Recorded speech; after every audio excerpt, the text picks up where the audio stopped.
കേദോർലാവോമറെയും കൂടെയുണ്ടായിരുന്ന രാജാക്കന്മാരെയും തോൽപ്പിച്ച് മടങ്ങിവന്ന അബ്രാമിനെ എതിരേൽക്കാൻ സോദോം രാജാവ് രാജാവിൻ്റെ താഴ്വര എന്നറിയപ്പെടുന്ന ഷാവേ താഴ്വരയിലേക്ക് ചെന്നു. സാലേം രാജാവായ മെൽക്കിസെദക്ക് അപ്പവും വീഞ്ഞും കൊണ്ടുവന്നു. അത്യുന്നതനായ ദൈവത്തിൻ്റെ പുരോഹിതനായിരുന്നു അവൻ.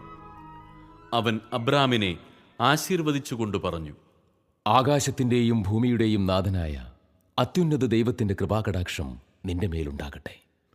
ശത്രുക്കളെ നിന്റെ കയ്യിലേൽപ്പിച്ച അത്യുന്നത ദൈവം അനുഗ്രഹീതൻ.